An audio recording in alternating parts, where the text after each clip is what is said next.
Your deeds would shame all the devils in hell. Ireland, Iraq, Afghanistan, no blood-stained poppy on our hoops.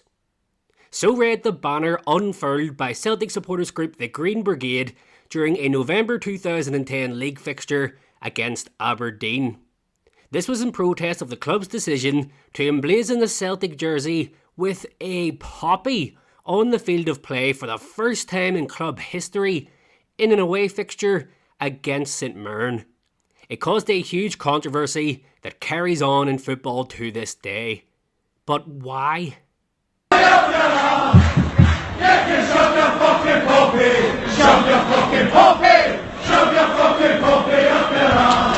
The first official poppy appeal took place in November 1921, intended to honour and remember those who died during the First World War. For many decades, across England, Wales and Scotland, wearing a poppy was regarded as a personal choice and remained largely uncontroversial. While it had long been a point of tension in the north of Ireland due to Britain's occupation and terror campaign against the Catholic community, it was in the late 1990s and early 2000s that the issue entered UK mainstream media debate, particularly following the British government's decision to join the United States in their wars against Iraq and Afghanistan. But certainly the idea of freedom of choice is what those people gave their lives for those many years ago in the First World War and are continuing to do that today. Are you not slightly concerned, though, Stuart Gendel, there is almost, as Jonathan Bartley says, or at least the article in the Church Times says, a kind of political correctness that everybody in public life is now expected to wear a poppy. So that choice that you talk about is actually limited to some degree. I don't believe it's anything to do with expectation. It's freedom of choice. Are you sure about that, really? We would say that everybody can make the choice to wear a poppy. We are absolutely delighted with the support that we get from all the echelons of society. What was once viewed as a gesture of remembrance was increasingly becoming politicised. In 2006, Channel 4 presenter Jon Snow famously criticised what he called poppy fascism, the pressure on public figures to wear one. The phrase captured growing discomfort with how the poppy was becoming a test of patriotism rather than a personal choice. Very good to talk to you, Mr. Kassam. Can I ask you, first of all, when you and the others met Donald Trump, why weren't you wearing a poppy? It was back in 2003 when Leicester City became the first club to play with their shirts embroidered with red poppies. They didn't ask other clubs to join in with them, and in turn auctioned the shirts off to raise money for the Royal British Legion. By 2009, approximately 12 out of 20 Premier League teams were wearing poppies on their shirts in the weeks leading up to Remembrance Day on November 11th. The widespread adoption was influenced by media campaigns, most notably the Daily Mail's Poppygate, which pressured clubs to participate in the tradition. The Daily Mail agenda furiously targeted the 8 Premier League teams who were not wearing poppies on their shirts during games, and successfully pressured the remaining holdouts, which included Liverpool and Manchester United, into following along with the rest of the crowd. In 2010, the SPL decided to join in as well, with all 12 Scottish top-flight clubs wearing the poppy that year on their shirts. In addition to wearing it on their jersey for the first time in a November fixture against Aberdeen, Rangers fans at Ibrox displayed a humongous poppy-themed tifo display. In fact, pre-match Remembrance Day events at Ibrox were increasingly turning farcical over time.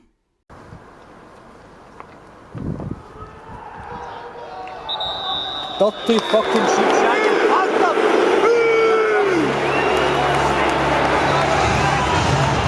In 2009, they welcomed Marines from 45 Commando onto the pitch at half-time against Hearts after the troops had finished a tour of Afghanistan.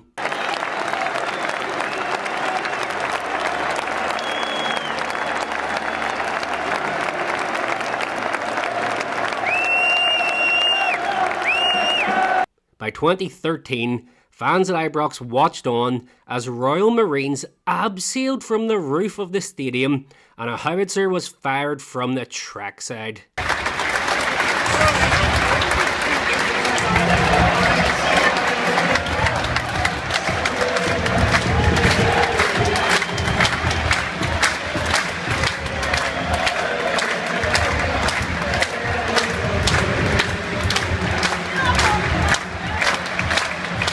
Again to mark the end of the minute silence.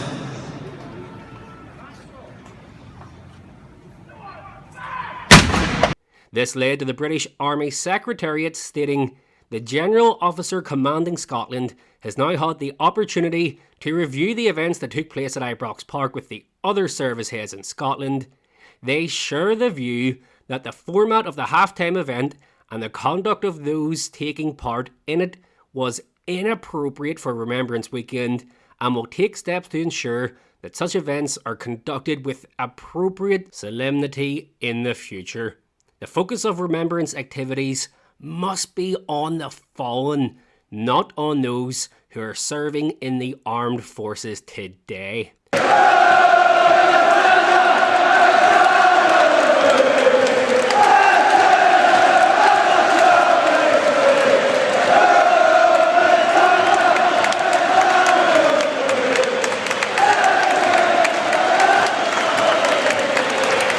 And that is where the crux of the Celtic fans' objection to the poppy being incorporated onto jerseys lay. They felt the poppy had been hijacked by the British mainstream media from a well-meaning gesture of honouring the dead from the First World War to a highly politicised, increasingly right-wing symbol of support for the British Army as a whole today. The Association of Irish Celtic Supporters Clubs issued a statement in which they noted their dismay at Celtic's decision to display the poppy emblem on the club's jerseys in 2010, while still making it clear they respect the memories of those who lost their lives in war, not least those former Celtic players and supporters and their family members. In the aftermath of Celtic fans' poppy banner in 2010, the club's board issued a statement which read, "The actions of this small minority have no place at Celtic Park. We are currently investigating the matter and clearly we apologise for any offence caused." Regardless, the club opted to stop wearing the poppy on the jersey after this. However, they continued to donate to Poppy Scotland, investing over £100,000 into their various projects in subsequent years. And yet, despite their extravagant displays and events over at Ibrox, Rangers Football Club, pre or post liquidation, did not make any financial donations to Poppy Scotland between 2011 and 2019. Interestingly, the side of the debate who were so performative with their grandstanding support of the campaign failed to provide any meaningful support, while the side so often criticised and attacked for no longer joining in with the ostentatious public display of poppies on jerseys continued to financially support the actual appeal.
But of course, the poppy problem goes beyond Scottish football.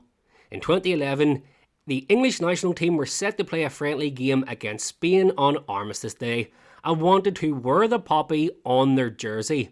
FIFA had strict existing rules that didn't allow changes to official kits, and so began another British media campaign of outrage to press the issue.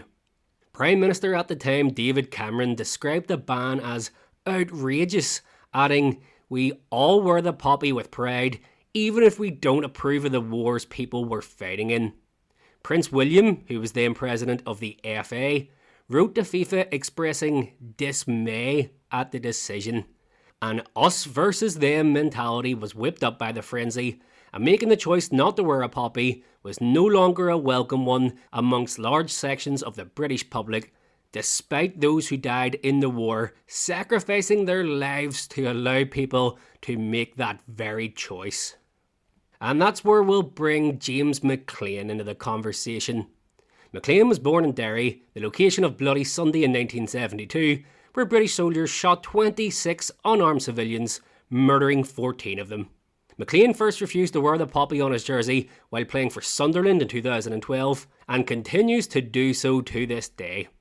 This has led to vitriolic hatred being spewed at McClean at stadiums all across England in the years since, with the media again playing a huge part in stirring the public into a frenzy.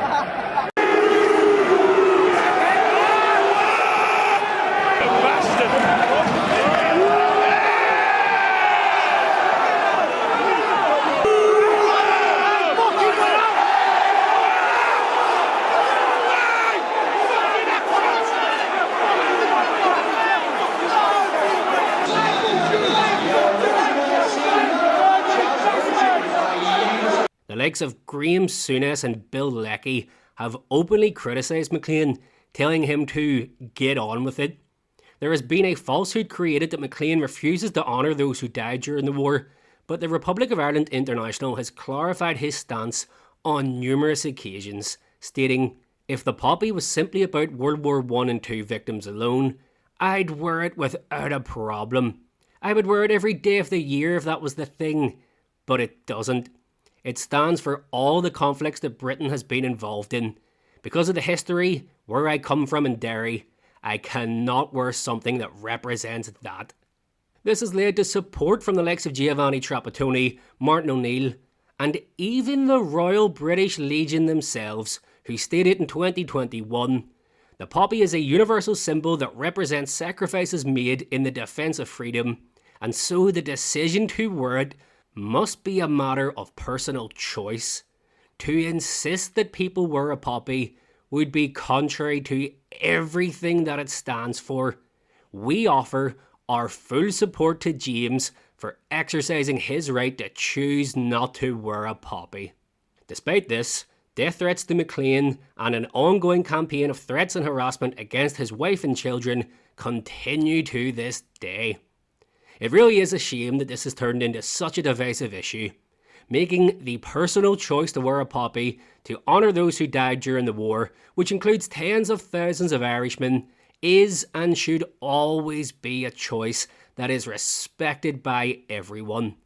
The attempt, however, to force the issue and make it mandatory, or to criticise those who choose not to participate, goes against everything this symbol is supposed to stand for.